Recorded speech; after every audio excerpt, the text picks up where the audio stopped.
bonsoir, bienvenue dans cette nouvelle édition d'Info Soirée. Le sommaire pour démarrer cette édition. C'est l'amour qui vire au cauchemar pour un Français de 71 ans. Il a cru aux promesses de mariage d'une Mauricienne de 31 ans, mais au bout de 6 mois, soit en septembre dernier, leur relation a pris fin. À présent, le retraité crie à l'arnaque et réclame la somme de 76 000 roupies qu'il dit avoir prêtée à son ex-compagne. Pendant ce temps, la Mauricienne refute ces allégations et affirme qu'elle n'a rien à rembourser aux retraités. Le 16 octobre, soit 2 jours avant la découverte du cadavre carbonisé de Subramanian Kisnen, la victime était montée à bord d'un autobus à Rosyth en direction de Bosonge. C'est ce que montrent les images des caméras Safe City, mais les enregistrements à Palma ont disparu. Le Parti travailliste, le MMM et le PMSD annoncent un rassemblement commun pour le 19 décembre prochain. L'entente de l'opposition réclame le départ du ministre Yogita Sorminaden, mais aussi celui du Premier ministre Pravin Jagnut. Wasil Alimirkan et Dylan Karman sont retournés sur le lieu où la policière Dimple Raghu a été mortellement percutée lors d'une opération policière le 24 novembre dernier. La reconstitution des faits à Beauvallon s'est déroulée sous forte escorte policière ce matin.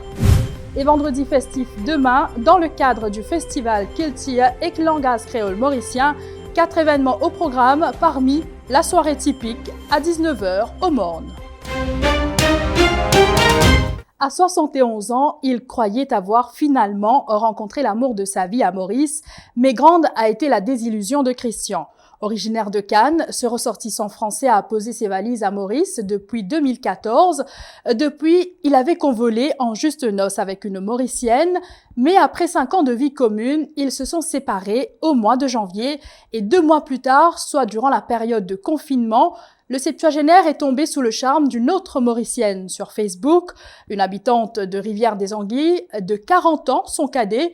Il filait le parfait amour jusqu'au jour où il s'est rendu compte qu'il s'est fait arnaquer par sa dulcinée de 31 ans. Christian affirme avoir été escroqué de 76 000 roupies.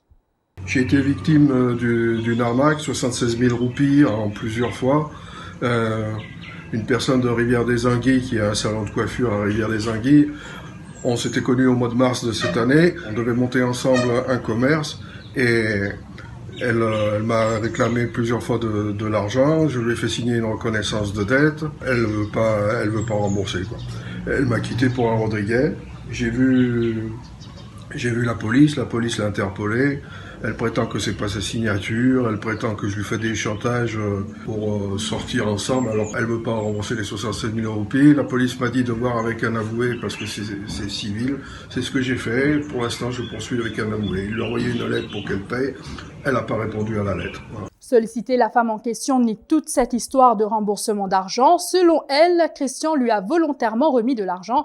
Elle affirme avoir mis fin à leur relation parce que le septuagénaire voulait la faire subir des sévices sexuels. Il ne faut pas mettre la médaille sur poste, moi. C'est lui qui me donne moi avec ce plaindrait qui maintenant il peut blâmer moi. Après de mon côté salon coiffeuse, il pas net moi, il simplement pour m'a dit j'ai ouvert un marché ensemble, il finance moi, qui moi m'en terminé avec lui qui n'est pas d'accord. Il fait un fausse papier qui comme quoi il signé, c'est pas mon signature ça. Il peut reprocher tout, qu'il donne moi, qu'il pas donne moi, qu'il mettait détaillement. Mais pas pour en ni parce qu'il fait sa papier 76 000 roupies qu'il peut dire qu'il chaque fois il tire l'une de moi là, c'est moi avec lui. Lui il a envie de moi. On va pas non pour en ni, c'est besoin devant magistrat moi pour aller moi. Magistrat a décidé qu'il peut faire. Parce que moi, si mon témoignage contre lui, il retient l'amour qui pas bien avec moi, qui quitte lui. Affaire Kisnen, Komada Sorminaden a déposé pendant plus de 3 heures devant la magistrate Vidya Mangru-Jagannath ce jeudi. Le frère du ministre du Commerce a expliqué les problèmes d'argent de son ami Subramanian Kisnen. La victime aurait obtenu la garantie que ses dettes allaient être remboursées avec l'intervention de Yogita Sorminaden.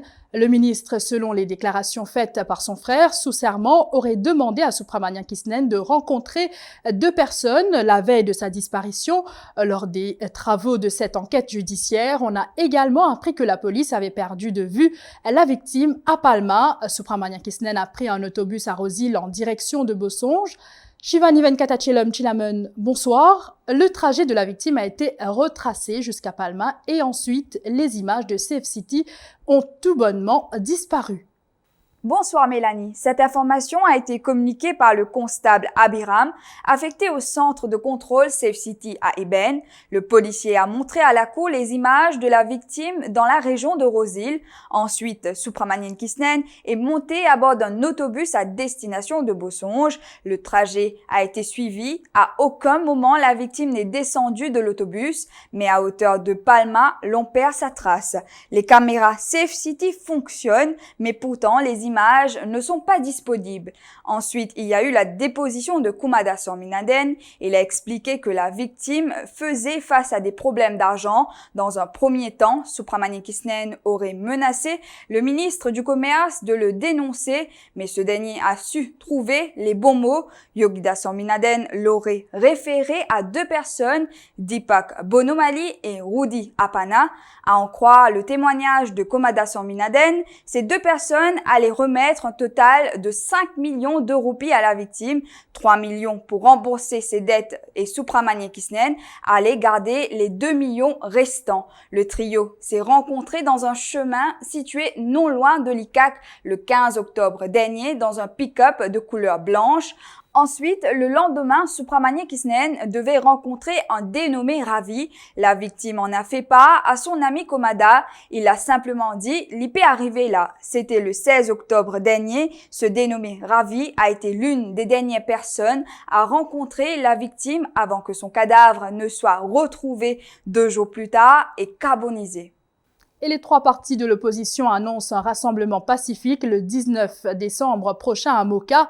Objectif, réclamer la démission du ministre Yogida Sorminaden et celle du Premier ministre Pravin Jugnauth.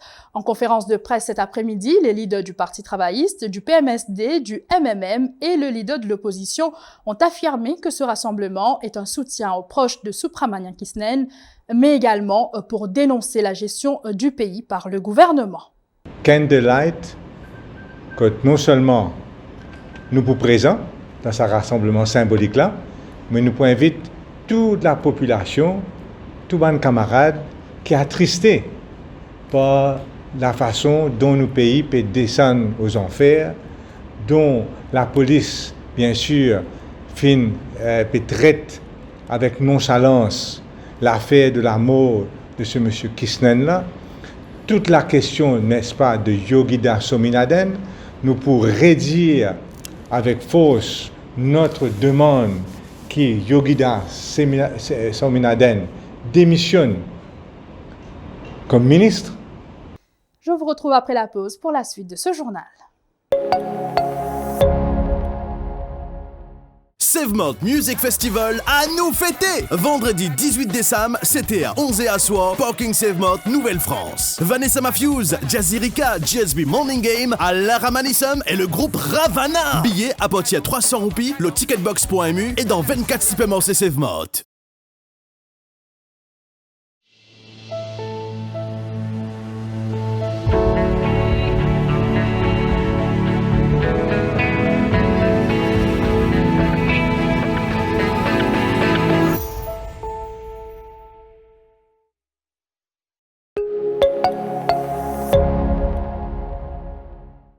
C'est sous forte escorte policière que Wasil Ali Mirkan et Dylan Karman ont participé à une reconstitution des faits à Beauvallon ce matin, plus précisément sur l'aire de stationnement du centre commercial de Beauvallon, où la policière Dimple Regou a été tuée lors d'une opération policière le 24 novembre dernier. 16 jours après le drame, les 2 suspects ont indiqué au patron de la MCIT, l'ASP Vikash Sibarot, leurs moindres faits et gestes le jour du drame. Équipés de casques de protection et de gilets pare-balles, c'est sous forte escorte policière que Dylan Karman et Wasil Ali Mirkan ont été conduits vers 7h30 ce matin sur l'aire de stationnement du centre commercial de Beauvallon, lieu où la policière Dimple Regou a perdu la vie après que leur voiture a roulé sur elle. Différentes unités de la police étaient sur place, parmi les éléments de la SSU, de la MCIT, du SOCO entre autres, pour assurer que cette opération se déroule sans problème. Les suspects ont indiqué au patron de la MCIT, l'ASP Vikash Sibarat, et ses collègues leurs moindres faits et gestes le jour du drame. Ils ont expliqué en détail leur trajet et comment ils sont arrivés sur les lieux le jour du drame. Dylan Corman, le premier à participer à cet exercice, a dans un premier temps indiqué l'endroit où il s'était garé aux enquêteurs. Une voiture a été utilisée pour répliquer la scène du 24 novembre dernier. Le temps de l'exercice, l'accès au centre commercial était fermé au public. Après environ 1 heure sur l'aire de stationnement du centre commercial de Beauvallon, les suspects ont été escortés vers un champ de canne de la localité pour indiquer l'endroit où ils se sont débarrassés du colis refermant de la drogue synthétique. Ils ont également indiqué le lieu où le corps de la policière Dimple Raghu a été abandonné. Après ces 2 arrêts, les suspects Dylan Corman et Wasil Ali Mirkan ont été conduits à Phoenix pour indiquer le lieu où ils ont abandonné le véhicule. Ce n'est que 2 heures après que cet exercice de reconstitution des faits a pris fin. L'ancien commissaire de police Mario Nobin a été désavoué cet après-midi devant la Cour suprême. La juge Jane Lukpoon, siégeant en référé, a rejeté sa demande d'injonction qu'il a déposée contre le commissaire de police Kamraj Sirvan Singh. Mario Nobin, qui occupe actuellement le poste du commissaire des prisons, demandait à ce qu'un ordre soit émis contre le CP ou ses préposés afin de ne pas procéder à son interrogatoire under warning ce matin dans le cadre de l'octroi d'un passeport à Mike Brass, un trafiquant de drogue. Dans sa décision, la juge soutient que Mario Nobin n'a pas démontré des raisons valables pour justifier sa requête, d'où son refus de lui accorder sa demande d'injonction.